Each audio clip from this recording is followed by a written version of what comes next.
தமிழகத்து நேயர்களுக்கு அன்பு வணக்கங்கள். உங்கள சமூக ஊடகங்கள்ல பாவிக்கிறவங்க இருந்தா நிச்சயமா பார்த்திருப்பீங்க. நிறைய பக்கங்கள்ல சகாயம் முதலமைச்சராக வேண்டும், ஐஏஎஸ் அதிகாரி சகாயம் முதலமைச்சராக வேண்டும் அப்படிங்கிற கருத்துக்கள் பரவுவது. அதே போல சில நாட்களுக்கு முன்பாக சில இளைஞர்கள், சில அமைப்புகள், சில தனிநபர்கள் உங்கெல்லாம் கூடி இந்த ஒரு கோரிக்கையை வலியுறுத்தி ஒரு மாற்று அரசியலுக்கான தேவை இருக்கிறது, சகாயம் அதற்கு தலைமை ஏற்க வேண்டும், சகாயம் ஃபார் சிஎம் என்ற கோஷங்களை எல்லாம் வைத்து பேரணி எல்லாம் கூட நடத்தி இருக்கிறார்கள். இது எதை காட்டுகிறது? தமிழ்நாட்டில் அதிமுக, திமுக, மற்ற கட்சிகள் அப்படின்னு இன்னைக்கு வரக்கூடிய தேர்தலை அணுகுவதற்காக பல அணிகள், முன்பு இல்லாத அளவுக்கு, இல்ல முன்பு நாம் பார்க்காத அளவுக்கு அணி பிரிவுகள் இந்த தேர்தலில் நாம் அதிகமா பார்க்கிறோம். இவ்வளவு கட்சிகள் இருந்தும் கூட இதை தாண்டிய ஒரு அரசியல் தலைமைக்கான தேவை ஏற்பட்டிருக்கிறதா? இது காலத்தின் தேவையா அல்ல காணல் நீரா? கேட்போம், விவாதிப்போம். இன்றைய ஆயுதெழுத்து நிகழ்ச்சியில் இது சார்ந்த கூடுதல் விவரங்களை எமது தலைமை செய்தியாளர் ரமேஷ்குமார் முதலில் தர கேட்போம். ஐஏஎஸ் ஐபிஎஸ் அதிகாரிகள் பணியிலிருந்து ஓய்வு பெற்ற பின்பும் சரி, அல்லது பணியில் இருக்கும் போதே பதவியை ராஜினாமா செய்துவிட்டு அரசியல் கட்சிகளை இணைந்து அரசியலில் ஈடுபடுவது என்பது ஒரு வழக்கமான நடைமுறைதான். இதற்கு டெல்லியில முதல்வர் அரவிந்த் கெஜ்ரிவால் உட்பட பல உதாரணங்கள் இருக்கிறது. தமிழகத்தை பொறுத்த வரைக்கும் அதிமுகவில் இருந்த மலைச்சாமி, பாமகவில் இருக்கக்கூடிய வேலு, அது தவிர சந்திரலேகா, சிவகாமி ஐஏஎஸ், இப்படி பல உதாரணங்கள் இருக்கிறார்கள். கடந்த வாரம் சென்னையில நூற்றுக்கணக்கான இளைஞர்கள் இலக்கு என்ற இளைஞர் அமைப்பு சார்பில் ஒரு பேரணியை நடத்தினார்கள். அந்த பேரணியின் நோக்கமே ஐஏஎஸ் அதிகாரி சகாயம் அரசியலுக்கு வர வேண்டும், அவர்தான் எங்களுடைய முதல்வர், நேர்மையான ஒரு நிர்வாகத்தையும் ஊழலற்ற ஆட்சியும் அவரால் தான் தர முடியும் என்று அந்த பேரணியை நடத்தியிருக்கிறார்கள். அவர் அரசியலுக்கு வர வேண்டும் என்றும் அழைப்பு விடுத்திருக்கிறார்கள். பொதுவாக இதுபோன்ற அழைப்புகள், அதாவது தேர்தல் என்றாலே இதுபோன்ற மூன்றாவது தலைவர் வர வேண்டும், ஒரு மூன்றாவது மாற்று அணி வர வேண்டும் என்றெல்லாம் கோஷங்கள் எழும். ஆனால் தேர்தல் முடிவுக்கு பின்பு அந்த அணி, அந்த கோஷம் எல்லாம் போகுமிடம் தெரியாது. இதுபோலத்தான் தமிழகத்தை பொறுத்தளவு தற்போது ஐஏஎஸ் அதிகாரி சகாயம் வர வேண்டும் என்று ஒரு இளைஞர்கள் அமைப்பு அழைப்பு விடுத்திருக்கிறது. பொதுவாகவே ஐஏஎஸ் அதிகாரி சகாயம் ஏற்கனவே மதுரையில் நடைபெற்றுக் கொடுக்க அந்த சட்டவிரோத கிரானைட் குவாரி மோசடி தொடர்பாக விசாரணை நடத்தி உயர்நீதிமன்றத்திலே ஒரு பரபரப்பான விசாரணை நடத்தியிருந்தார். அந்த அறிக்கை கூட உயர்நீதிமன்றத்திலே தாக்கல் செய்திருந்தார். தற்போது மீண்டும் அவர் தன்னுடைய ஏற்கனவே உள்ள அந்த அறிவியல் நகரத்திலே ஒரு துணைத் தலைவராக அந்த பதவி மீண்டும் தொடர்ந்து கொண்டிருக்கிறார். இந்த அழைப்பு குறித்து அவர் எந்த ஒரு வாய் திறக்கவில்லை. தான் வருவேனா மாட்டேனா என்ற பதிலும் அவர் சொல்லவில்லை. ஆக தமிழகத்தை பொறுத்தவரை மாறி மாறி திராவிட கட்சிகளே ஆட்சி செய்து வரும் நிலையில மாற்று அரசியலுக்கான தலைமை என்பது காலத்தின் தேவையா அல்லது காணல் நீரா? இந்த தலைப்பில் தான் இந்த நிகழ்ச்சியில் விவாதிக்க இருக்கின்றோம். திமுக, அதிமுக, மக்கள் நல கூட்டணி, பாமக, பாஜக அப்படின்னு பல கட்சிகள் இருக்கக்கூடிய ஒரு சூழ்நிலையில பிரதான திமுக, அதிமுக என்பதை தாண்டி இவ்வளவு வாய்ப்புகள் வரக்கூடிய தேர்தலிலேயே ஊர்ஜிதமா இருக்கக்கூடிய சூழ்நிலையில இதை தாண்டிய அரசியல் தலைமைக்கான ஒரு தேவை ஏற்பட்டிருக்கிறதா? இல்ல காணல் நீர் போல மற்ற பேச்சுக்கள் போல இதற்கான முயற்சிகள் தேசிய அளவில் செய்யப்பட்டிருக்கின்றன, தமிழ்நாட்டிலே முன்பும் இருந்திருக்கின்றன. அதை போல இது கேட்போம், விவாதிப்போம். இன்றைய ஆயுதெழுத்து நிகழ்ச்சியில் நம்முடைய மூத்த பத்திரிகையாளர் திரு மாலன் அவர்கள் இணைகிறார். நிகழ்ச்சிக்கு அவரை அன்போடு வரவேற்கின்றோம். மார்க்சிஸ்ட் கம்யூனிஸ்ட் கட்சியை சேர்ந்த பிரமுகர், மக்கள் நல கூட்டியக்கத்தில் இடம்பெற்றக்கூடிய முக்கியமான கட்சி மார்க்சிஸ்ட் கம்யூனிஸ்ட் கட்சியுடைய பிரமுகர் திரு கனகராஜ் அவர்கள் இணைகிறார். அவரை வரவேற்கின்றோம். அதே போல திராவிட முன்னேற்ற கழகத்துடைய செய்தி தொடர்புத்துறை இணைச் செயலாளர் திரு ஜெயராஜ் அவர்கள் இணைகிறார். மற்றும் நம்முடைய இணைகிறார் இந்த இளைஞர் எழுச்சி 2016 சகாயத்தை திரு சகாயம் அவர்களை முன்னிறுத்தி இளைஞர் எழுச்சி 2016 இயக்கம் அமைத்து ஒருங்கிணைக்கக்கூடிய திரு ராஜ்குமார் அவர்கள் நம்முடைய இந்த நிகழ்ச்சியில இணைகிறார். நான் திரு ராஜ்குமார் அவர்கள்ட்ட தான் நிகழ்ச்சியை தொடக்கணும்னு நினைக்கிறேன். இன்னைக்கு அரசியல் தலைமைகள் எடுத்துக்கிட்டாலே நிறைய கட்சிகள் இருக்கிறது, திமுக, அதிமுக என்பதை தாண்டி. திரு சகாயம் அவர்களை முன்னிறுத்துறீங்க, சகாயம் ஃபார் சிஎம் அப்படிங்கிற ஒரு கோஷம் சமூக ஊடகங்கள்லயும் வைக்கப்படுது. நான் கேட்பது, தமிழ்நாட்டில் 450 ஐஏஎஸ் அதிகாரிகள் இருக்காங்க, அதுக்கு மேல இருக்கிறாங்க, நிறைய அரசியல் தலைவர்கள் இருக்காங்க.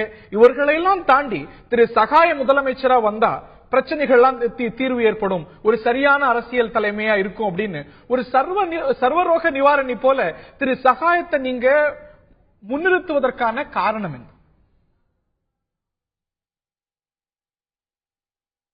ஐயா வணக்கம்.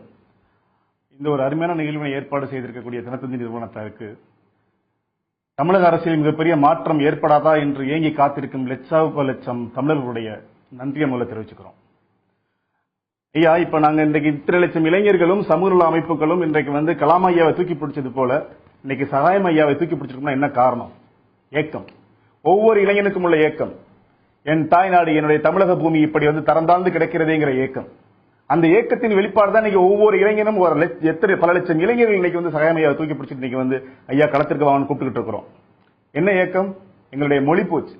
40-50 வருஷத்துக்கு முன்னாடி நான் என்னோட தாய் தகப்பன் பேசின மொழி தமிழ், 5 வார்த்தை பேசினா 2 மொழி கலப்பு மொழி வடமொழி இருக்கும். இன்று என்னுடைய சமூகம் பேசுகின்ற மொழியில் 2 வார்த்தை தமிழும் 3 வார்த்தை ஆங்கிலமும் கலந்திருக்குன்னு என்னுடைய மொழி போச்சு. என்னுடைய இன்னைக்கு ஒரு பெயர் எழுதும் பொழுது முன்னெழுத்து தமிழுக்கு பதிலாக இன்னைக்கு ஆங்கிலம் வந்திருக்கு. அதற்கு என்ன காரணம்? கடந்த 40 ஆண்டு காலாக என்னுடைய மொழி போச்சு. அந்த மொழி போனதற்கு முக்கிய காரணம் அரசு வழி கல்வி.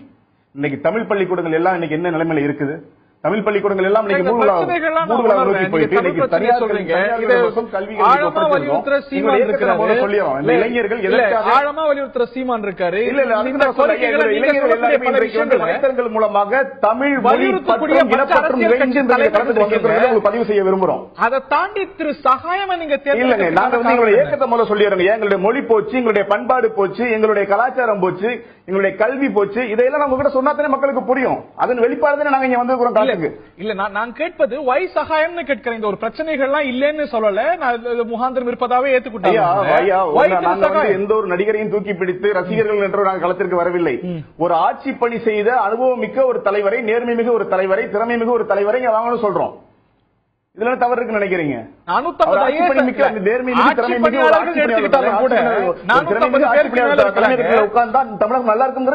நேர்மையான ஆட்சி பணியாளர்கள் நிறைய பேர் இருக்கிறாங்க.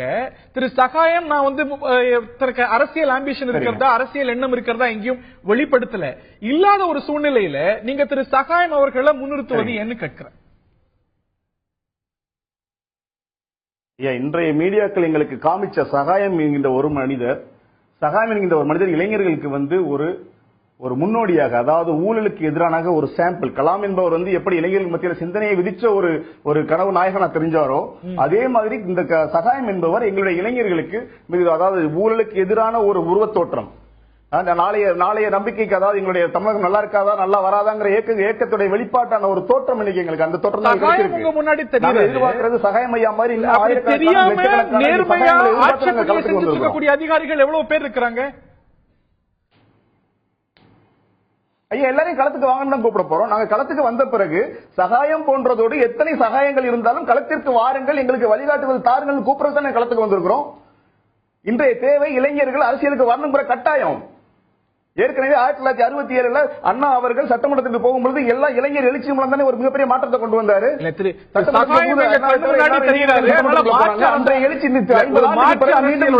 கட்டாயம் எழுச்சியுடைய முகமா அவரை காட்டுறேன்னு நீங்க சொல்றீங்க. திரு நல்லக்கண்ணு உங்களுக்கு கண்ணுக்கு தெரியலையா? ஒரு நேர்மையாளரா திரு நல்லக்கண்ணு உங்களுக்கு வெளிப்படலையா? மற்ற அரசியல் தலைவர்கள் உங்களுக்கு அப்படி வெளிப்படலையா? திமுக கோபம் நாங்கள் ஏற்கனவே எங்களுடைய ஒளிப்பதிவில் நீங்கள் குறிப்பிட்ட நாங்கள் தெளிவா சொல்றோம். நாங்கள் வெளியிட்ட ஒளிநாடாவில் விவரமா தெரிவிச்சிருக்கோம். நல்ல கண்ணு போன்றவர்கள் நாங்கள் வரவேற்கிறோம். சிறந்த ஒரு மனிதர், எளிய ஒரு மனிதர். எங்களுக்கு வந்து இன்னும் வந்து வீல் சேரில் அமர்ந்திருக்கக்கூடிய ஆட்சியாளரும் விமானத்தில் பறந்து கொண்டிருக்கின்ற ஆட்சியாளரும் எங்களுக்கு தேவையில்லை. எங்களோடு களத்திற்கு இறங்கி என்ன பாதிப்பு சகாயம் போல எங்களுக்கு தேவை தமிழகத்தில் ஒரு மிகப்பெரிய மாற்றம். திரு சகாயம் இந்திய ஒரு சர்வீஸ் ரூல்ஸுக்கு கட்டுப்பட்ட ஒரு இந்திய ஆட்சி பணியாளர், ஒரு நேர்மையான ஆட்சி பணியாளராக அறியப்படக்கூடியவர். இருக்கக்கூடிய ஒரு அரசியல் கட்சிகளை தாண்டி, அதனது தலைமைகளை தாண்டி சிந்திக்க வேண்டிய ஒரு அவசியம் ஏன் வந்ததுன்னு நான் கேட்கிறேன்.